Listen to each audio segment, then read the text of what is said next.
Hey, this is Kevin with Consumer Reports, and in this video I wanted to cover the external and operational features of the new Ruger Precision rifle. This particular rifle is in 6.5 Creedmoor, and at my website I'll end up showing a lot of photos that you can really see a lot more detail than what you can probably see here in the video. But I'll try to make an attempt to cover it as much as I can in the video. Starting at the front of the rifle, what you can see here is that the barrel does come threaded with a thread protector on the front, and it's a 5/8 24 thread, which would be standard for like your 308 style flash suppressor or muzzle device, but that's a standard thread size right there. And then it has a thread protector, very simple. One of the things that I thought was it actually surprised me a little bit is you can see here that the finish on the barrel here is black, and the threads are actually shiny there. I was a little bit surprised because the barrel is made out of 4130 chrome moly steel, and corrosion will occur on that steel, so it does need some type of surface protection. So I'm making sure that I keep this area lubricated well so that I don't have a lot of corrosion there. I don't know if all the rifles are coming like that or if this is just a fluke on this particular rifle, but if yours is like that or not like that, either let me know with the comment below or at the website, my website. The end of the barrel comes with a crown. I don't know if you can see it right there real well, but it has a recessed crown on it. The barrel itself is a cold hammer forged. This 6.5 Creedmoor comes with a 24-inch barrel, and it's cold hammered forged with the 5R rifling. And the literature states that the barrel has minimum bore and groove dimensions, also minimum headspace, and a centralized chamber. The barrel is fully floated. I don't know if you can see down in there, but it is fully floated. I've got it sitting right now in a Caldwell bipod. That particular bipod is the 9 to 6 inch height bipod. That's one of my favorite heights. I've got a bunch of different bipods, but that's the one that I find myself using most often. The rail or the handguard that's on there is a Samson Evolution. Let me see if I can zoom in on that. It's their Samson Evolution rail, and it comes with the key mod configuration here for taking key mod attachments. Now I'll have to flip it over here in just a second. I've gone ahead and it comes with a short piece of Picatinny rail.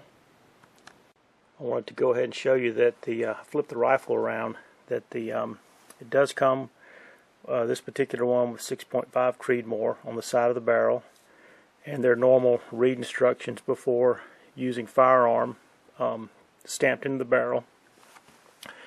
Down in this area right here, I don't know if you can tell looking through that the hole right there in that key mod location, there is a proof mark that's on the barrel, and those are the only markings that I was able to identify on the barrel. The rifle also comes with this short piece of Picatinny rail here, and it came with this stud separately. But to use the stud, all you do is remove the screw that was originally in place. There were 3 screws through here. There you can see 2 heads now. I removed that screw and replaced it with the stud itself, which basically became the screw.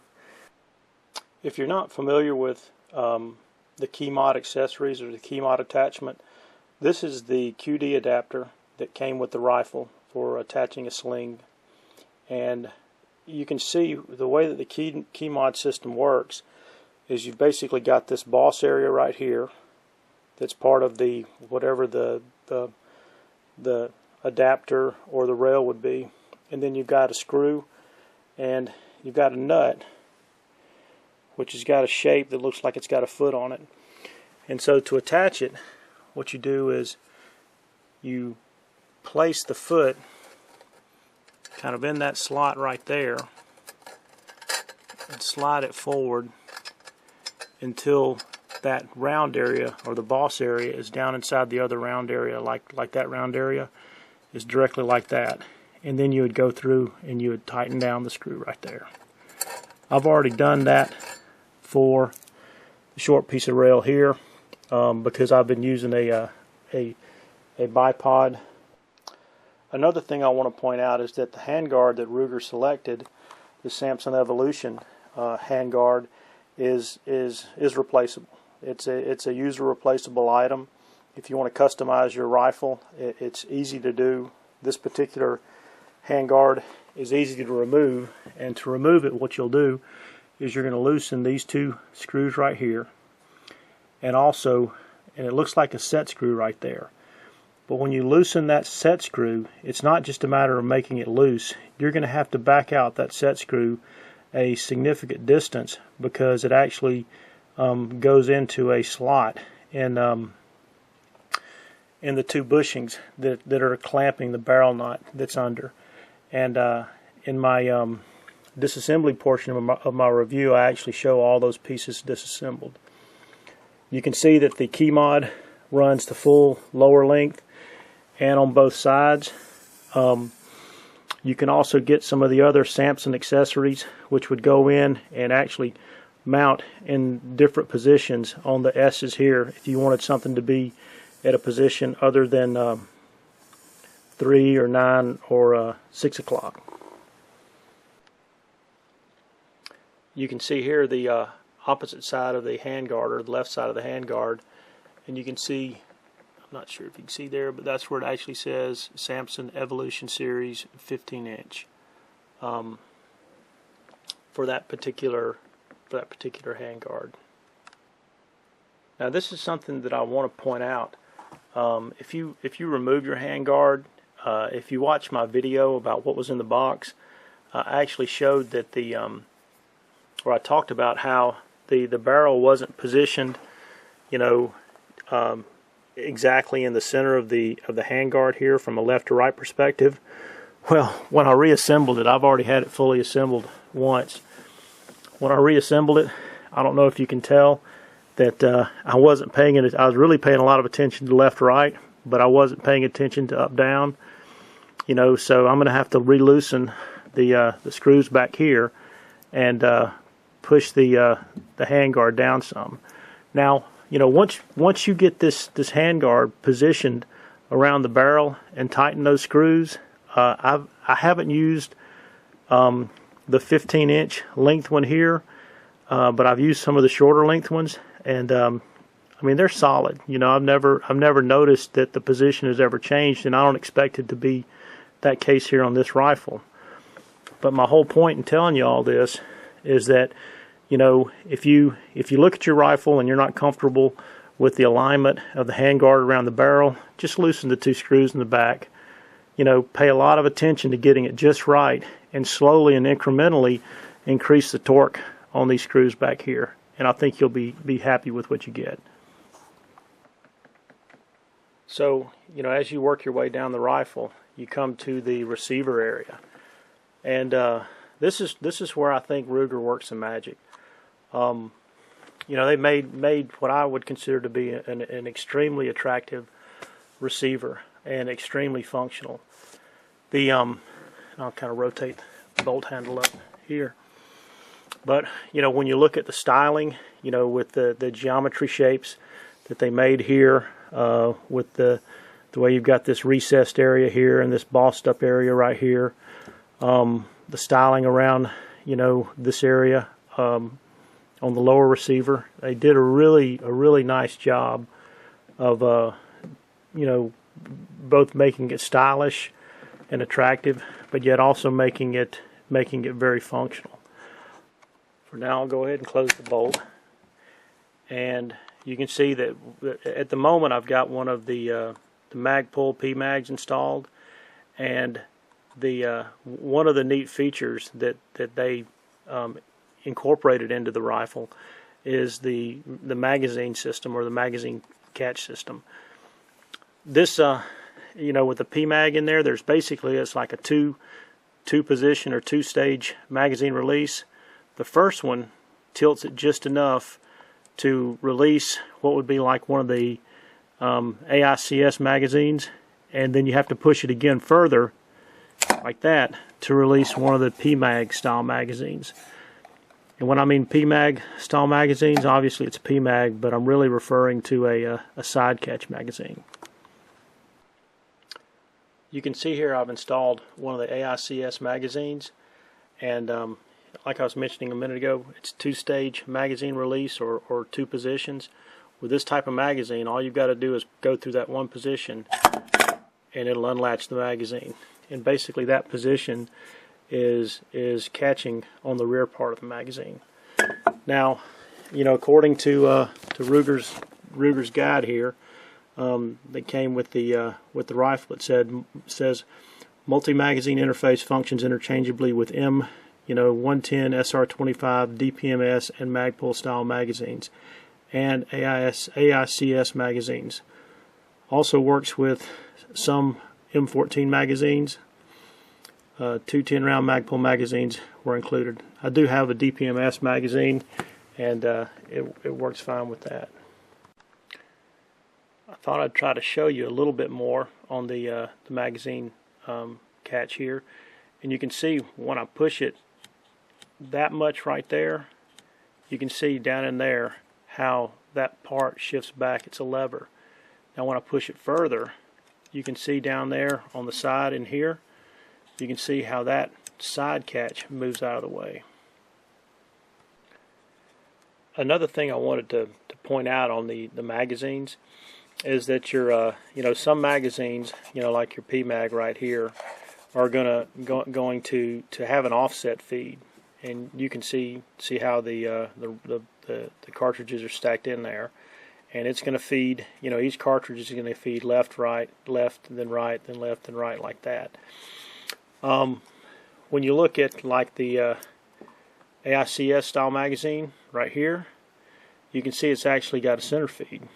Now, to handle that, and it may be hard to see looking through the injection port there, but if you can see in there, you know, on each side there's actually two feed ramps, similar to like you would see on the like on an AR. There's also a very, very small center ramp in the middle to allow the AICS style magazines to center feed up into the chamber.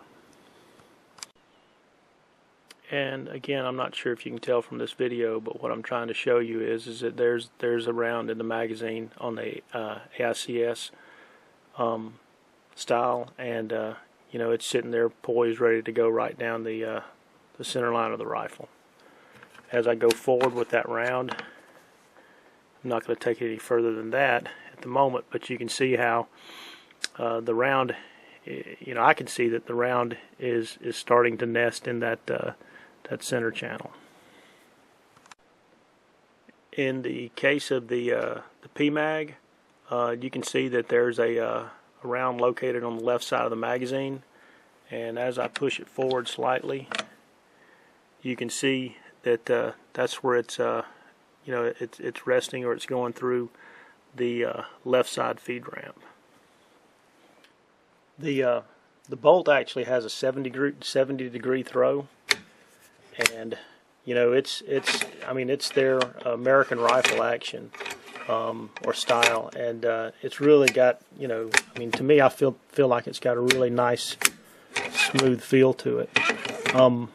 You know, one of the interesting things about this, and you'll see it more once I fold the stock, but they've got this bolt shroud here in the back that's black to kind of even out the appearance of the rifle here.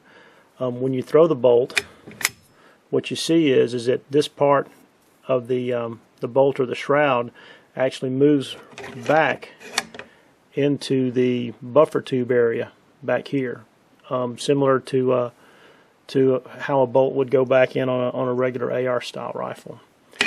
But it's got a really nice feel to the bolt.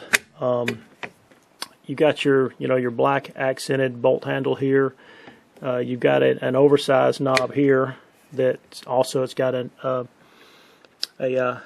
Allen wrench recess right here, so that you could remove that knob and replace it with another style if you were interested. You can also see that the upper receiver has got a vent port here, and there's one at the same location on the other side, and that's in the event that you actually have one of your cases fail or rupture. The safety Ruger decided to use was a standard AR styled rifle safety, and the markings on the lower receiver say safe here and fire there. The safety itself has a 45-degree throw, and you can see it. I'll show you the other side in a moment, but you can see it there. Now what I'm going to try to show here, and it's really hard because the upper receiver and the lower receiver are all black, but this portion right here is the upper receiver, and the portion that you see right here going down here below represents the lower receiver.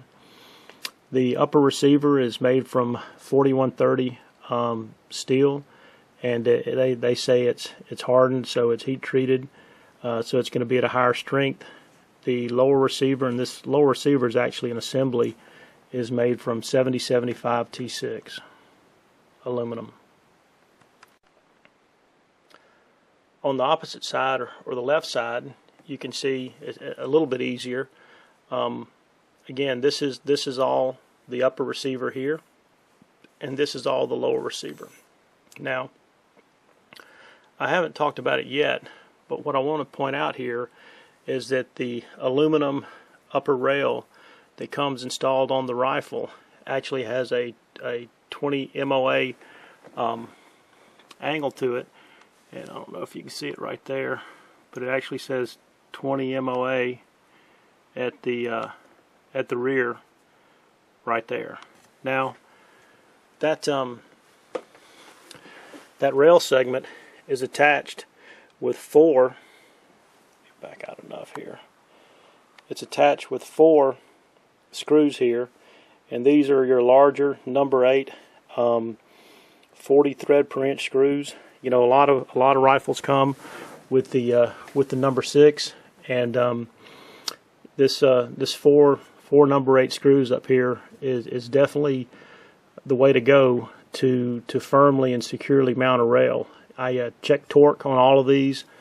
They seemed, I think they all had at least 25 inch-pounds, and I didn't check to see how much higher they would go, but they all seemed like they were firmly tight, and I'm hoping that Ruger used some thread locker on there. You can see here, this is the bolt release. There's a little lever there. When you rotate the bolt back, you'll push here on the rear, and then the bolt will actually come out of the upper receiver. The styling, just like on the other side, Ruger did a really nice job with the styling here. And again, I think they just did the milling of how smooth this is on this receiver is just excellent. As I come back here a little bit further, you can see again, here's the safety, and there's safe and fire, just like I mentioned before. It's a 45-degree throw. Now, one thing that I'm going to point out, and you'll hear it in other locations, is that the safety selector switch here is just a little jiggly. For my purposes, for this being basically a bench rifle, more for me, that's not a showstopper at all. But it might drive a couple of people crazy. But it's really not bad, and it functions. It's very solid. You can hear it as it clicks over, and it's a very solid safety engagement. As I come down here and I look at the trigger, and I haven't talked about it yet, but you can see that you know, there's a trigger safety on it, and I've already verified it's unloaded, but there's a trigger safety on it that you'll push back first. And I've checked the trigger several different times, and it's coming in at a consistent 2 pounds 7 ounces. You know, and I mean it's just you know, it may be 7.2 ounces sometimes or 7.0 ounces. You know, but I mean it's coming very consistently at that range. And you can see here, I'll just push it back a little bit here. There's very little travel, and then when it does break, you know, it basically hits a wall. And so you can see they did a great job with that trigger right there. And that was out of the box. I tried making an adjustment lower. It actually, I think the spec says it's a 2 1/4 to 5 pound pull. You know, as I tried to adjust it lower, I really didn't get it any lower than 2.7 or 2 pounds 7 ounces, which is nearly 2.5 pounds. But I didn't get it lower than that. But and I didn't really try to get it any higher, because personally I'm not interested in a heavier trigger pull. As I mentioned a minute ago, the trigger pull is adjustable, and so what I've done is I've already put the Allen wrench basically through this slot. I don't know if you can see right there in the magazine catch lever, through that slot down into the trigger area. And if you wanted to increase the pull weight, you would go through and you would basically screw that set screw down in there in. If you wanted to decrease it, you would loosen it or screw it out. Now Ruger decided to go ahead and go with the extended reach AR style grip right here. Because it is an AR style grip, you know, I've already pulled the grip off. It attaches just like a normal AR grip would. You can see the screw that's down in there.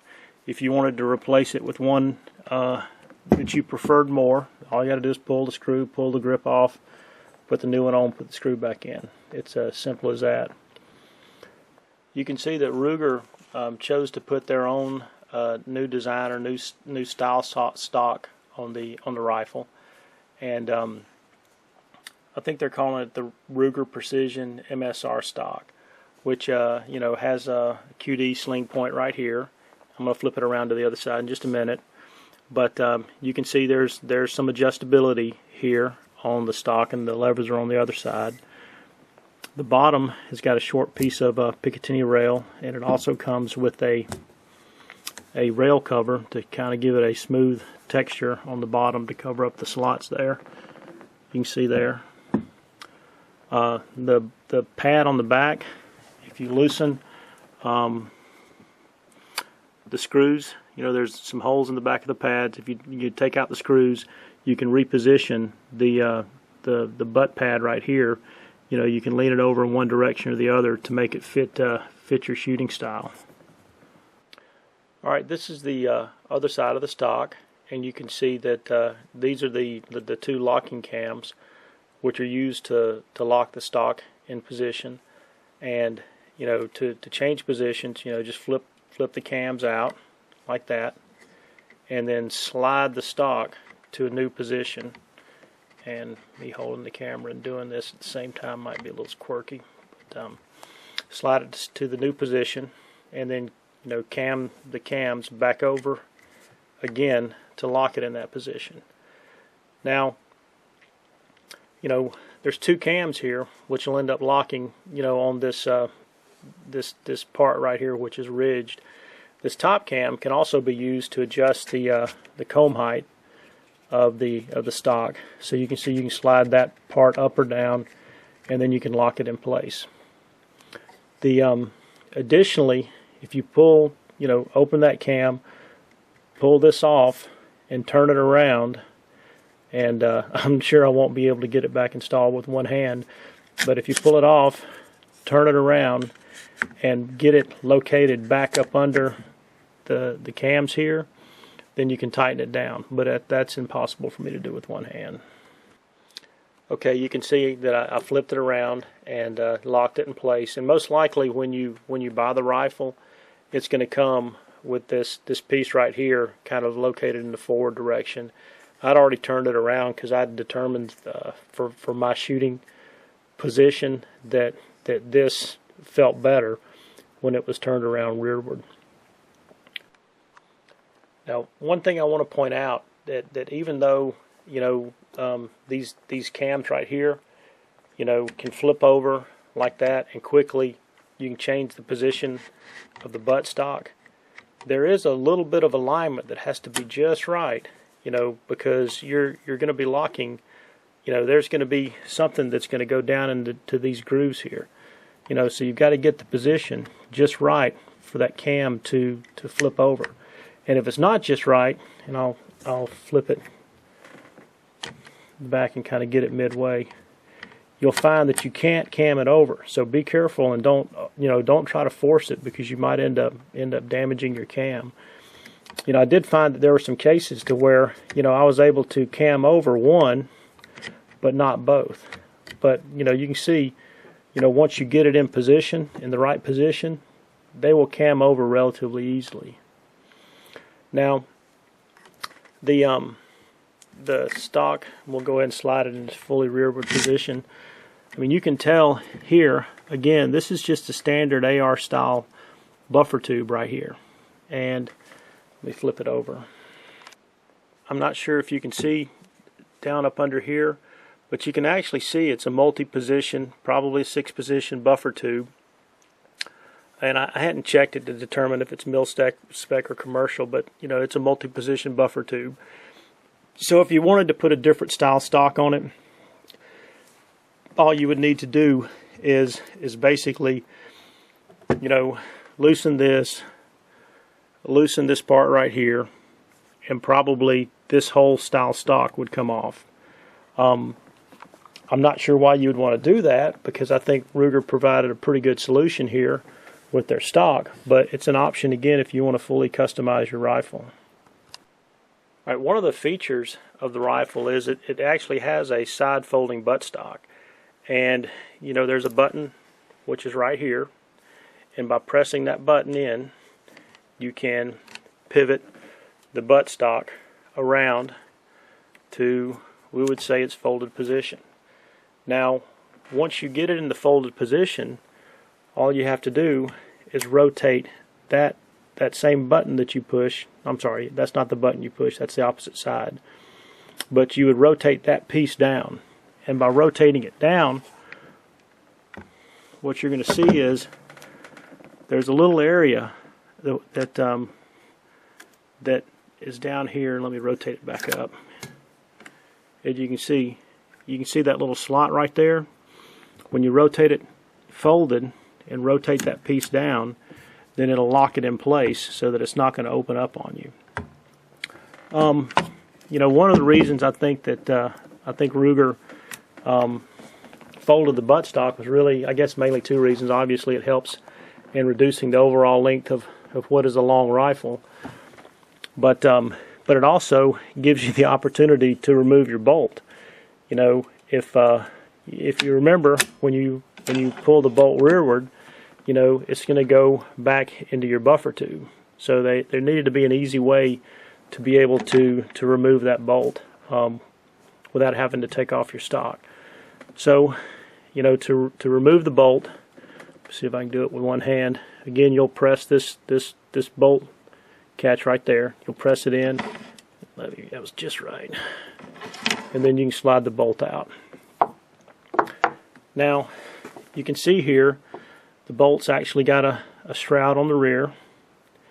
And let me see, I've got it well lubricated, so before I get it all over my bench, let me put it on that.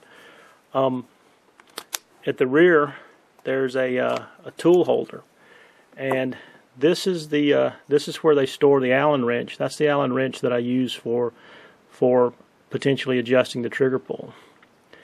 And this other black part right here is actually the tool for disassembling your bolt. which I'm not going to cover in this video. Ruger's got some really nice videos at their website. If you hadn't checked them out, they've got some really nice videos, and they show it there. I hadn't decided yet if I'm going to do a disassembly video or not. I'll just have to see how things go. As I mentioned earlier, the bolt has a 70-degree throw, and you can see that it's got 3 locking lugs on the front. The bolt actually comes with the serial number engraved into the bottom of the bolt. The shroud, you can see it's pretty large, but again, I think some of that's cosmetic, and it also allows a place to be able to store the bolt disassembly lever and that Allen wrench. You know, it's got what looks like to be a fairly standard extractor and ejector. This particular bolt, you can see it's got some red paint on the surface there, which is an indication that the proof load round was fired in the bolt. You can see that with the stock folded, it clearly has a much shorter length, and in the web page version of my review, I cover all the dimensions and links and stuff like that. So go ahead and refer to that for those values. You can see that it folds, you know, fairly flat. The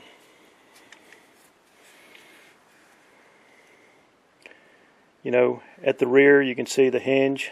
You know, it's a 3-lug hinge, so it ought to be very sturdy. The recoil path through the rifle, you know, basically with their design here, and I think that's one of the nice features about the rifle, is that the recoil path, you know, you've got your upper receiver here. You've got this aluminum portion right here that's the front hinge of the hinge portion right here is the front hinge, which is clamped to the rear of the steel upper receiver. This is not attached at all to the lower receiver. So, you know, there's no recoil path that's going to come from here to the lower receiver unless you're pushing forward a lot with your hand right here. That's the only reason that you would have any recoil path going through the lower receiver. It should all go through the upper receiver, through the hinge that I want to point out when it locks in place. I mean, it's extremely sturdy. You know, it's hard to show with one hand, but I mean, there's no give, there's no play. I mean, it locks in place solid. It opens smoothly. You know, there's no up and down rattle. I mean, the gun's twisting, but there's no up and down rattle in the hinge. So I mean, I was really impressed with that part of the stock. I think they really did a nice job with it. And again, you can see, you know, you've got 3 lugs right here, you know, that are surrounded by 4 other portions of the hinge. So it should be extremely sturdy. I'm not sure the aluminum. My guess is it should be 70-75, but honestly, I don't know. If they did it right, which I would think that they would, it would be 70-75. Now, when the buttstock is open, the catch right here actually catches inside the slot right there. And if I can do it one-handed, you can see how it goes through and then locks in place like that. And again, it's an extremely firm, no play connection. And I'll kind of open it here. You can see also, and what I'm going to try to show here if I've got the camera in the right location, is this face right here. Okay, the hinge itself is a really tight hinge pin. You know, it's a great fit. So when you close the stock, when you fully open the stock, what's going to happen is that for your recoil path, it's going to have to also come down this side of the hinge, and it's going to be transmitted through this face right here. Now, what I want to do is for you to see here, when I close that, I mean, it's in contact right there, and the latch is actually locking these pieces together. And again, this gets into the point of, there's no play in your stock. You got a fully solid recoil path, coming through your receiver, bolt through your receiver, through this hinge, into the stock, into your shoulder. Again, this is Kevin with Consumer Reports, and just trying to kind of come up with a summary for this part of the video. I really love this rifle platform, and I'm really excited about getting it to the range. I've got some really high expectations. If you go to the Ruger website and you click on their challenge tab or link, you can see that there have been some awesome groups that have been shot with this particular rifle. When I finally get to the range, I've got an assortment of rounds here that I plan to shoot. Now I've got the 120 grain GMX by Hornady, 129 grain SST. I would consider these are clearly both something that you could hunt with. And then you've got their 140 grain AMAX match bullet here, which is just going to be, it should prove to just be an awesome target rifle. I've also got some Winchester 140 grain boat tail hollow points. So we'll see how they perform. And that was as far as purchasing ammo. I decided to stick with there. Only just, at some point you just got to cry uncle. As far as breaking it in and just messing around, I decided to load me up about 50 rounds here. We'll see how those go. I need to start developing a load for it. But if you want to see more details, I'm probably been too detailed in this video for most people. But if you want to see more details, make sure you check out Consumer Reports, the website. This part of the video will basically match part 3 of my review, where I talk about the external and operational features of the rifle. And if you like what you see, please hit the like button or subscribe. And at my website, at the bottom of any of my pages, you can go through and sign up with an email link to basically be notified as I release new reviews in the future. Thanks.